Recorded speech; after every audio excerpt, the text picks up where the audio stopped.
So tell me about how you gaslit your wife into buying you a project car.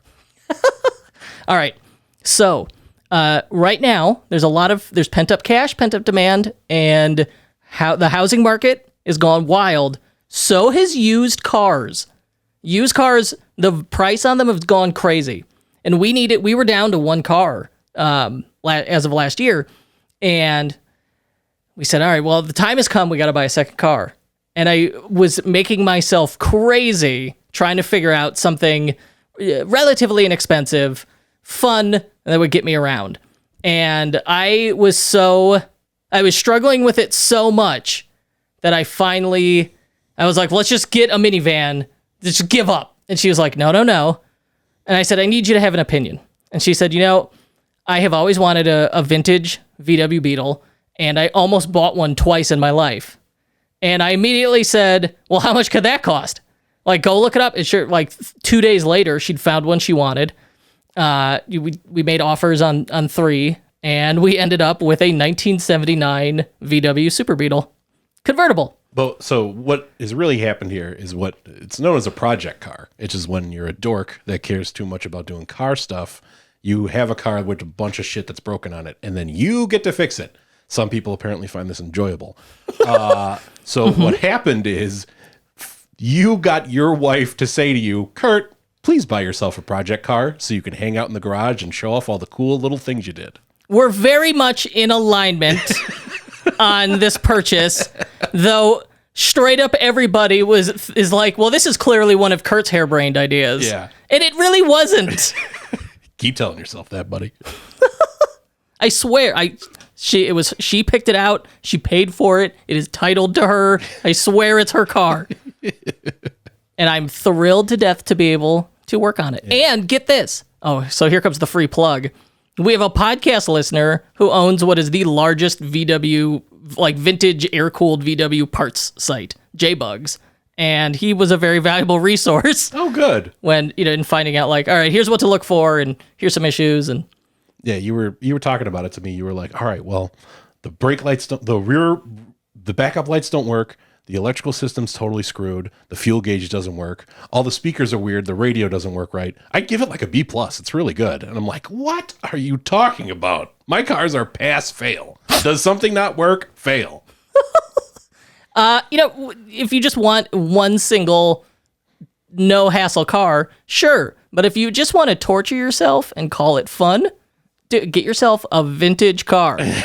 I'm telling you, automotive technology has really come a long way in the last 40 years. Yeah, the gas reek when you turned it on was really brought some flashbacks. And that one, yeah, it's converted to carburetor. It's got a Weber carb on there. Snowblowing in the 90s.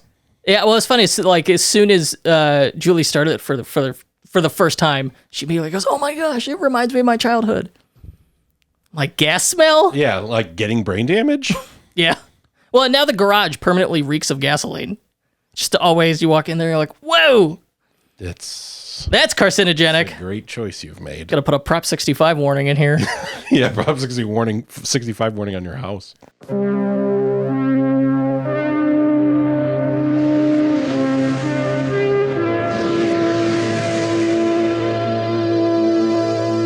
So, speaking of things that don't go particularly quickly, 0 to 60 in 20 seconds on that VW, we're talking about performance optimization today on the show. A topic that we have mixed feelings about because people make themselves crazy trying to make their website faster. And I get why. We essentially have Google and other resources implying that if your website is below a certain threshold, suddenly you won't rank at Google. And the reality of this, who knows what that implementation will look like in the coming months. But everybody wants a faster website, and there's nothing wrong with that. And the go-to tool, like it or not, to figure this out is Google PageSpeed Insights tool. And it unfortunately gives you a score for your website. That's the part that drives me crazy, is it grades you. And we had this client, we set up a site for them last year. They loved it. The site performed really well. So we know it works. We know it generates revenue.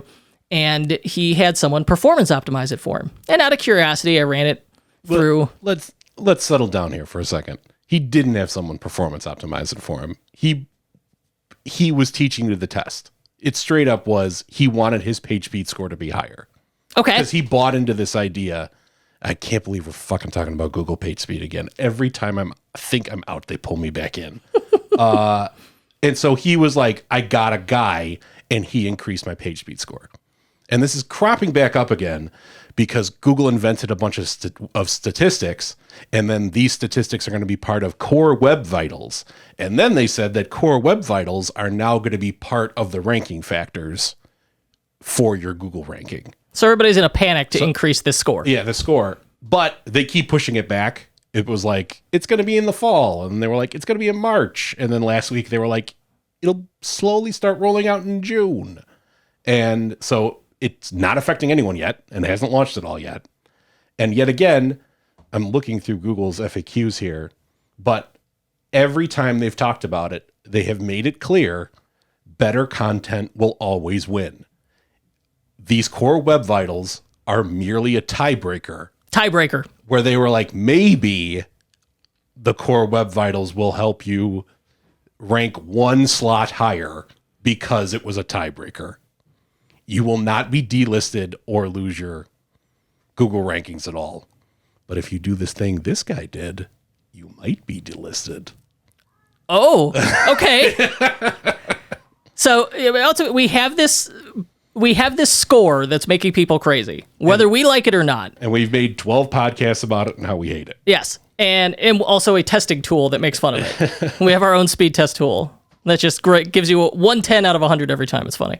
But I get why people are panicked. You know, if you get any kind of organic search, the implication that like, well, if your website's not scoring well, and hey, that score reads like an F when you see like 30 out of 100. In your head, you just go, I failed. That's an F. And so they want a faster site. I don't blame them. But there's so many merchants clamoring for faster sites, so many webmasters clamoring for faster sites, that there are plenty of people who are willing to take your money and help you get a faster site. And that, it seems, has become a slight issue here. So walk me through what's going on here. Oh, wait, I just want to roll it back for 1 second. I found the relevant piece of text directly from Google. While all of the components of page experience are important, we will prioritize pages with the best information overall, even if some aspects of page experience are subpar. A good page experience doesn't override having great relevant content. However, in cases where there are multiple pages that have similar content, page experience becomes more important for visibility. It's a tiebreaker. It's a tiebreaker. That is such a good way to phrase it. And they said may. There was a different section where they said it, where they were like, it might help you and might rank better. So it's not even a yes. There's just some weasel words there. Yeah. So what happened here is our client came to us and was like, he was very proud of himself. He was like, check this shit out. I hired this guy to increase my Google PageSpeed score. And lo and behold, he increased my Google PageSpeed score. The Google PageSpeed tool set is called Lighthouse. And so he was really proud, and we checked it out. His Google PageSpeed score is something ridiculous. It's like 92 or 93. I tried it today. It said 78 out of 100. On mobile. And then it's like 90-something out of 100 on desktop. Yeah. And in the past, when you would run this test on that site prior to these changes, do you have that score? I mean, I don't have the exact score up off the top of my head, but 9 times out of 10, Shopify stores are under 25. It's usually, They're usually even in the teens. When I see 35, I'm like, wow, you did a good job 35 would be nuts for me to see for a Shopify store.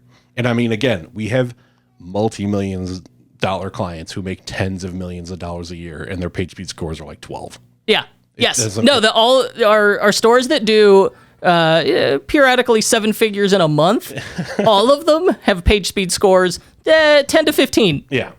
That's where the real high performers are. And the best part is Shopify has that card, and it'll be like, you're ranking the same as 96% of stores similar to you. So, that's just kind of how those high performing stores go. And again, to repeat, the actual speed of their actual pages as loaded by users are very quick. It's just the weird arbitrary score that PageSpeed gives you is bad. The actual speed of the pages, an important metric, is fine. And I'm not saying like we shouldn't care that pages should be slow or fast. I want a faster site. I don't want to be sitting waiting for a site to load. It's important.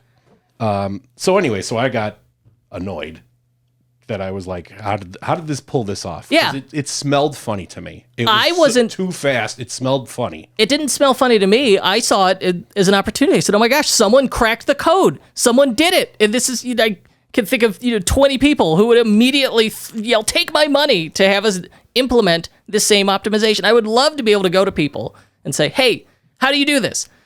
And so you're digging through this thing. You're sleuthing. Yeah. Tell me how to. I want a faster site. Tell me how to do it. Oh yeah. Okay. Well, here's what you do. You cheat. So I'm going through the code, and there's just a giant block of code that's encoded in hex. But tell me what that means. And what hex is, you think about letters to convey information like A, B, C, D, E, F. There's different ways of rendering those letters in web code. And one of the ways of doing it is hex. And, hex has a bigger space. So there's like more symbols are hex encoded. Emojis are like hex encoded, where you could, it's more than just the 26 letters of the alphabet. Does the alphabet have 26 letters? Yes. Actually, this is top of mind because my 4-year-old is like super into her letters right now. So when you think of the alphabet, you only get 26 letters, but when you have hex, you have hundreds of or thousands of letters. Because it's all our special character. So when I'm looking at a letter on the web, it can actually be, it's not represented by the letter necessarily. It could be represented by a hex value, which is like how many characters? Which is like 4 characters. It's like /x57 or whatever, something like that. So how does making my website's code physically larger by obfuscating it in hex help me? He wrote it in hex, so when a human looked at it, it made no sense. And so I was like, okay, well, guess I'm going to be translating all this hex now. So I translated all the hex into actual, Arabic alphanumerics, as we would know, and started reading what it was doing. And the other thing he did was everything that was like a variable or like the name of a function that the script was doing was just like gobbledygook code. Because again, the machine doesn't care if I'm writing a code and it does something like, make the image smaller. I'll just call the function image smaller. So I know exactly this thing makes the images smaller because I called it image smaller. But, one of the main ones here is called 0x5C56x9 is the name of one of the functions. More obfuscation. Obfuscation. I struggled with it too. I was amazed I got it right. Oh my God. But I mean, the computer doesn't care that it's called that, but any person reading it is just their eyes are going to glaze over. So what he does in the end is he uses liquid code to... So that's Shopify's theme language. He uses liquid code to overwrite every single piece of JavaScript on the website. And so he can control that piece of JavaScript now. To what end? He makes it defer. There's different ways to load the scripts. You put in defer, you put in async, so it loads asynchronously. With just a pipe filter. Yeah, he wrote an insane liquid you can use to replace things. So it's like anytime you find the word script, add the word butts on the end of it or whatever, you can do that. Script butts. And so he's doing that, but he's doing everything he can. He wrote this insane system. So whether it was in the theme code, whether it's created by an app, like wherever it is on the store, it searches through that store and makes it load later. Okay, that's legit. It is and it isn't, because some of that stuff you need it. So the issue is that it's just he does it. This is a broad brush. He's got a claymore and he's just hacking at all of them. It's not a rapier. He's just slicing every single script. And we're going through this. It took me a while, and we were posting this in the Slack channel. We had a bunch of people getting eyes on it. So this liquid just does a brute force thing. And then there's the liquid also, and he doesn't run the liquid if you're in the theme editor or if you're on the cart page. Okay. In order to guarantee that the theme editor loads and works right. So he's aware that this can create issues. Yeah, this can create issues. Then he runs a function called execSpeed, and it was actually called execSpeed. And what execSpeed does is anytime you interact with the page whatsoever, or 4 seconds after the page loads, it finds all those pieces of JavaScript and shoves them out the door. and says, let's go, we need those. So the page ends up working correctly because anytime you scroll or click on anything or move or do anything, exec speed immediately. Wait, hold on. So all my JavaScript doesn't execute until 4 seconds after the site has loaded? Or until the load event happens, which means that like there are different events in the course of the load of a web page. And like the load is like, all right, I've read everything I need to read, but I'm still working on doing all of it. But I have all my instructions of what I need to do. Okay. Again, no, 4 seconds after the load, or if you click on anything, scroll at all, or interact with or touch anything or interact with the page whatsoever.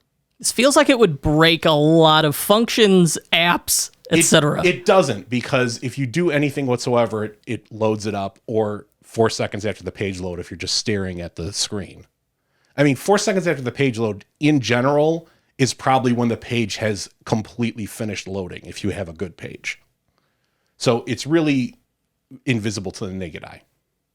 Okay. So is this part is or isn't legitimate? I mean, it works. Okay. It's just aggressive? Here's the thing.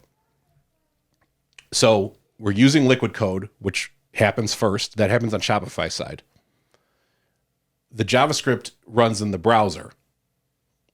That happens after the liquid code's been generated. So he uses liquid to hide all the JavaScript, that hides all the scripts, then uses exec speed to push all the scripts. If he detects you are the Google Lighthouse browser, exec speed never runs.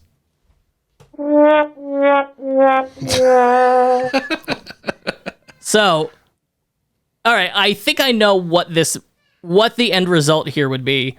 Walk me through what that would do functionally. It makes your Google PageSpeed score go through the roof because it's not loading any scripts whatsoever. But the actual site that would be created by doing that is, I will say this client in question does not have a lot of stuff running on his website that's like script based, so it's really not too bad, but his product photos are totally jacked. Like, it does not create a usable website. So he's giving Google PageSpeed an unusable website that gets a good Google PageSpeed score. How does that work? What do you mean? All Google PageSpeed goes was, all right, did it complete loading? All right, good, I'm done. Okay, so Google PageSpeed, because it's not a human. It's not a human that's using the website. It's a robot. It's trusting the browser or their user agent, which is equivalent to a browser. They're trusting it to understand, to just accept that when the page says it's done loading, it's done loading. Yeah. All right, so what's happening here is JavaScript from apps really is the culprit. It's the third-party scripts and, yeah, the scripts that you're loading, and especially the app scripts, because the apps are not on the Shopify CDN. It's wherever... And Google really dings you for that. Well, and it's wherever they're coming from. So if they have a cut rate server that's sending you some JavaScript file, it takes a while to get there. I mean, it has to execute the JavaScript too. The browser has to execute the JavaScript. That's more work on its... What this script does, when it looks for is Google Lighthouse, so the PageSpeed Insights tool. I faked my browser user agent and said, I'm Google Lighthouse. And then I loaded the page to see what was happening. And what happened? It never loaded any of the scripts. I'll tell you right now. So normally there's JavaScript is 64 of the requests. It ends up being 6 megs of resources that on this site normally. 6 megs. Oh my gosh. It sucks. When I say that I'm Lighthouse, JavaScript is only 9 requests and 730K of resources. All right, so a majority of the page load just disappears. Yes. If this script sees... The page load goes from, transferred, it's... Because it comes over zipped. So let's say transferred. Transferred, it was 1.8 megs of script, becoming 1.93K of script. The total website is 3.8 transferred. The total website to Lighthouse is only 2 transferred. Okay, so this script sniffs out Google's PageSpeed tools. Yeah. And when it sees them, it strips all of the JavaScript out of the site. So it serves to Google a stripped down, unusable website, but in doing so, Gives you a good score. rams the page speed score through the roof. It literally is, I want to get an A in this class. Okay, how do you get the A in the class? Well, I hacked into the terminal and changed my grade to an A. I got an A in the class. All right. So, You didn't learn anything. but the reason we want a high page speed score is so that we win the tiebreaker potentially in search results, right? I guess, apparently, even though, again, This has not actually been implemented. this has not been implemented. It makes me feel good. It's the reason we made the PageSpeed tool. It makes me feel good. Yeah. I have a good score. I got a good grade. It said I was a good boy. Yeah. Sergey Brin patted me on the head. Yeah. Thank you, Larry Page. Here's the best part, though. Oh, it gets better? For the actual users, so I did a lot of testing last night. I ran it with this PageSpeed, read the site with these PageSpeed changes, did a bunch of tests, and then ran it without the PageSpeed changes, did a bunch of tests. This guy's stuff to make the PageSpeed score bigger, make the PageSpeed score better, makes the website load slower. So it's worse for actual users, but your PageSpeed score is higher now. That's quite the deal with the devil. Yeah. I mean, the site is... They're like, look, you said you wanted a higher page speed score, and I delivered. I mean, if I had I'm not sure why, but I think what happens is there's stuff that actually is async and deferred that in the normal course of human events would not be loaded.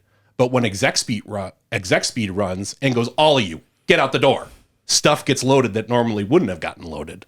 Oh. So it ends up being 25% bigger. The page is 25% bigger to make the page speed score slower. Wow. Yep. And the merchant doesn't know. Merchant doesn't know. All completely hidden. Hidden code. No human could read it. I spent a day a week ago and then all last evening figuring out what this thing did. Sherlock Holmes. Wow. But don't worry. I'm sure he paid this guy thousands of dollars. And the guy said, look, your score is bigger now. He's making bank. There was another interesting thing in this code. When we didn't know what it did.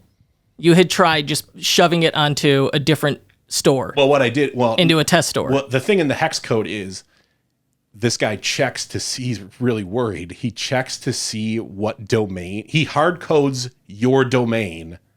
So if my site is example.com, it checks to make sure I'm example.com. It's being loaded on example.com. And what it does is, and you can't tell what this is because it's all hex encoded. So if you don't translate the hex code, you have no idea what this is. If you copy that code and put it on notexample.com, it breaks your site. But if you load that site in PageSpeed, it loads fine. Oh, jeez. So take the code. You're like, oh, I'll tell you what. I hired this guy. He jacked up my PageSpeed score. I'll give you the code snippet. You put it on your site too, and you'll have a great PageSpeed score too.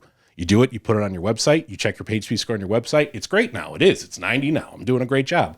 But your actual website will not load anymore. Oh, man. And what other things did this guy do to cover his tracks? I mean, that's pretty much it. I mean, he wrote it in a language that no human would be able to read, that you have to care. You have to look at this, care about it, and sit down and focus on what exactly it is. And did you say it checks to see if you're in the Shopify theme editor and then just doesn't run? So that doesn't break anything? Yeah. It doesn't run exec speed or anything if you're in the theme editor. Oh, man. Yeah. I would love to know what this guy's charging. And I asked too. I said, like, hey, do you know what he did? And he sent me the change log, and it was just like, I made your website faster, and it was suspicious that the things he listed were just the most basic standard stuff. Oh, he listed more changes? He's like, oh, I minified and concatenated your CSS and JavaScript and HTML, which he didn't do. He didn't do that. No, he has one snippet. It's called Vital Scripts. It's vitalscripts.liquid. He pastes vitalscripts.liquid into your store, and that's it. And he walks away. It's fine. Once he wrote the script, and I mean, obviously there was a lot of work behind getting this fucking nightmare scenario thing all set up. But once he has it now, he posts it in your store. It's 5 minutes of work. The suspicious part was when, the guy was like, well, here's what he did. And for me, and it was like 4 things that were incredibly basic and did in no way, and it's all stuff we've done many times. So I knew that those changes would not result in the page speed scores we were seeing. Yeah. And I thought, well, that's strange. I'm like, maybe he just, like, there's some secret sauce and he just didn't tell us. Well, he's not going to tell the client because, like, the client's not going to understand it. They don't care anyway. Yeah. Like, he got the result. They're happy with the result. They want the outcome. And so he delivered on the outcome. He did. By making the page load size bigger and making the site unreliable and gaming Google. That's the thing. That's how you get delisted. I swear. If Google sniffed this out, it's straight up in there. It's like it's a JavaScript if, and it's if user agent contains Lightspeed, and then it does all this shit. He's not hiding it. So if Google figures out that you're doing that, you will get delisted. They hate that shit. Yeah, don't mess around with Google. No black hat. Yeah. They don't like that. It's crazy though. I could turn it on and off. I have it saved in my browser. I just changed my browser user agent, and I'm just like, look at that. Now it's broken. Look at that. Now it's fine. Oh, jeez. The only thing that changed is the word Lightspeed was in my user agent. Oh, man. I wonder how often this goes on. Because we've seen other stores where they're like, yeah, why is everyone complaining? It's so easy to get a good page speed score, and I didn't have to change anything, and now I get 99 out of 100. And you look at the store and you test it, 99 out of 100. But the store otherwise seems completely normal and fine. Where you're like, what? What am I missing here? Yeah. And the answer is they are cheating on the test. Mm-hmm, pretty much. By sniffing out the Lighthouse user agent. Yep. Oh, wow. Yeah. We thought it was something different. We thought when we were initially looking over it, we were focusing on that 4-second delay. And we thought it was a thing where it was like, it was delaying all the scripts by 4 seconds. So Lightspeed never loaded them. So Lightspeed never scored them. No, it's not that at all. It rips all the scripts away. And then if it determines you're a normal person, it shoves all the scripts at you. Jeez. I do like the idea. All right. So this is all I was going to be like, well, let's talk this through. Is this a legitimate idea? Because it only occurs on page. This is a horrible idea. It's a dumb idea because, first of all, it made his site slower. The size of the site was literally 20% bigger. It's amoral. It's unethical. It's fraudulent. I don't like any of this. Well, I don't care. It's like, you beat the page speed test. They're not like a government body. I'm not crying any tears because he's acting unethically towards Google. Like, oh, no, poor Sergey. It's more like you've done a complete placebo effect where you're like, my page speed score is better now. It's a bright, shiny day. Doesn't make any difference, dude. You've made your page slower for the people that actually buy things. And if the day ever comes that Google sniffs out you're doing this, they're going to take your website off the internet. You sit on a throne of lies. All right, that was a good one. Oh. Yeah, that was good. You were like, how can we do this? Can we figure out a way to do this? I was like, yeah, I've come here to tell you, I've figured out how we can do this, and we can do it now if you'd like. Why is it worse when you agree with me? I love it. Oh, man. All right, well, as usual, impressive sleuthing. Thank you. Yeah, that was really good. I was feeling good. Yeah, like my wife was like trying to talk to me, and I was like, listen, a thing happened, and I've been trying to figure it out. Someone's wrong on the internet. I was like, leave me alone. Is there anything legitimate here that we could take from this? I think Ace, it's just, I don't know. It's just because PageSpeed doesn't make any sense to me. I really don't get it. Maybe I'm stupid. But they're like, I read through the report and it's always like, well, stop, defer these render blocking agents. And then the render blocking agents is always like the CSS file that the website runs on. And it's like the cart script. So Shopify's cart works. It's like, I'm not going to defer or not load those things. We need them. But they ding you for it. Or my favorite is that they appear to penalize you for the use of a CDN. I love that they're always like, quit loading their main piece of JavaScript, that they're always like, quit loading this giant, horrible piece of JavaScript from a third-party website. This is wrecking your page speed score, and it's always the YouTube script. They're like, no, you're going too far now. They're always mad that you're using YouTube on your website. It's like one hand doesn't know what the other. It's like, you own YouTube. You made the script that big. It's like, what's funny is it's embedding. Like, maybe if you made the YouTube script, not like a meg. It'd be better. Which would be better for your page speed score? Embed a YouTube video or embed an HTML5 MP4? Oh, HTML5 all day long would be better for your get one of the main ways you could help your page speed score is stop using Google's YouTube service. But and what's funny about that is in practice, just about every device on the planet has that YouTube JavaScript cached. So it's not going to load it. Yeah, because you've gone to YouTube at some point in the last 3 months, so you already got it. But they're still going to ding you for it. Yeah. So you should get that video to under 20 megs, upload it to Shopify Files, and just shove that right in the page. Will get you a better page speed score by loading a much larger page.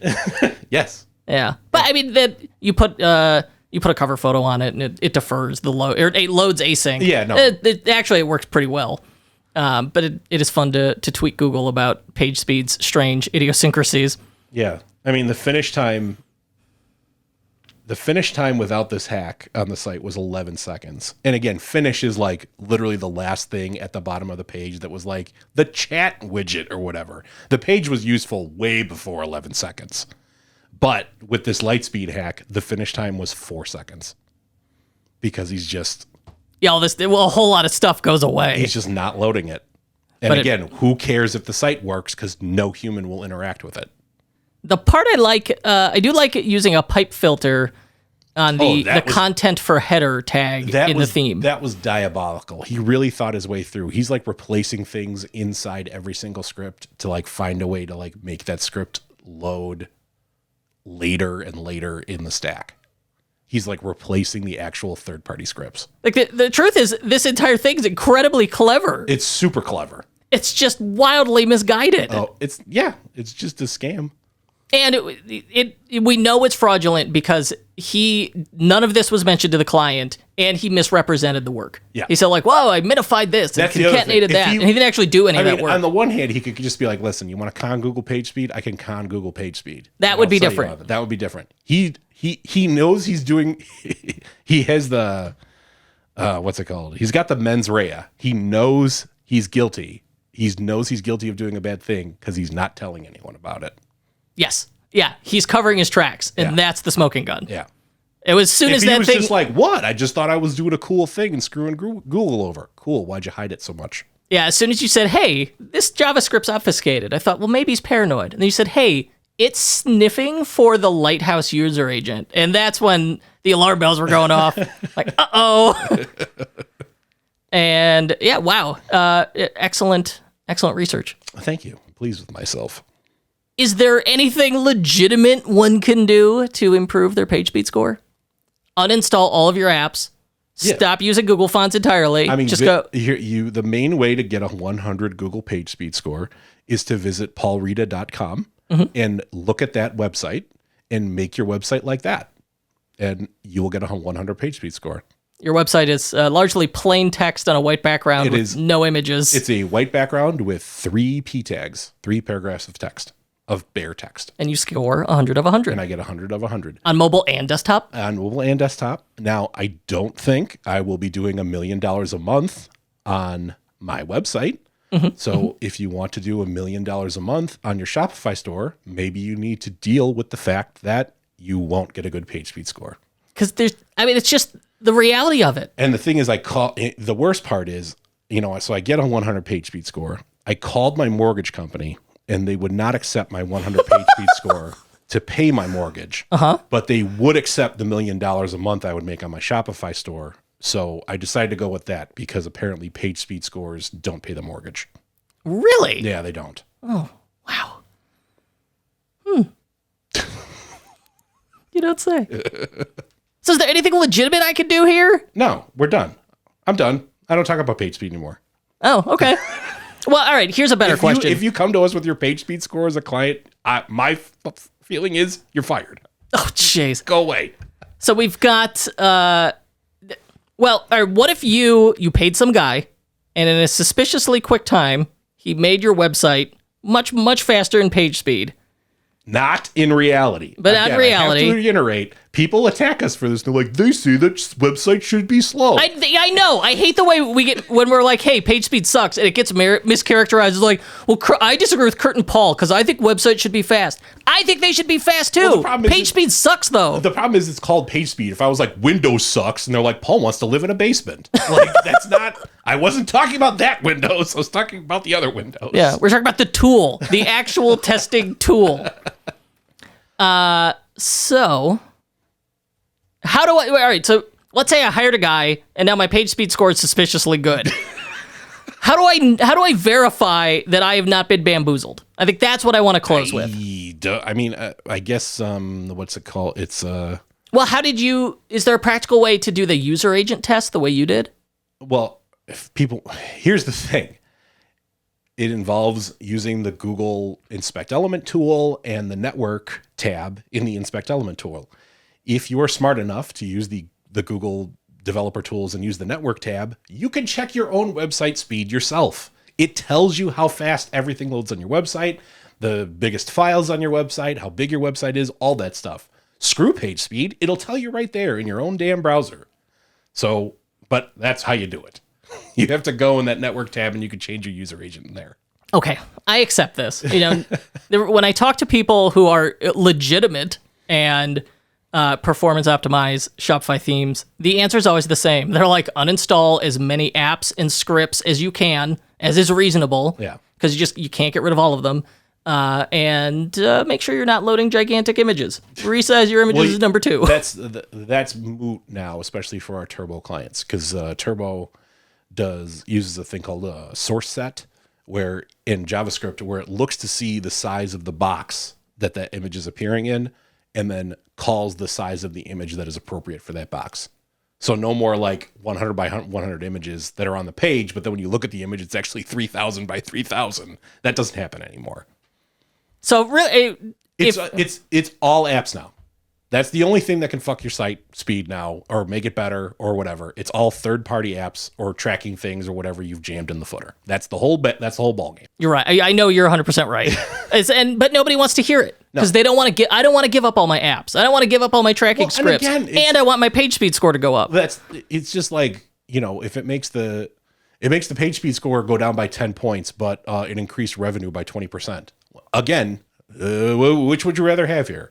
Yeah, do you want the money or the page speed score? Yeah, or it's like, oh, we'll increase my page load by 500K. Well, if increasing your page load by 500K ended up making you an extra 500 grand, again, the 500 take grand that deal. It's just, speed is important, but it's getting very close to being a solved issue. I think the one nice thing about it being such a top of mind issue for so many merchants is that means it's going to get attention. And that means we already know Shopify is taking it seriously. We know they're implementing things to try and change things. And I hope when sectioned themes roll out, when it happens, it's going to happen. It's happening. I have no official word whatsoever. I have no idea. It's something I really, really want. And so I think as part of that, we are going to see a focus and improvement on performance. I think that is my best wishes. Anything else you'd like to go out on, good sir? That was phenomenal. That's pretty much it. I'm feeling good about myself. It's a beautiful day outside. You have a weird, smelly old car that doesn't work. Mm-hmm. So we're living our best lives. Absolutely. Let's get out of here. Excellent!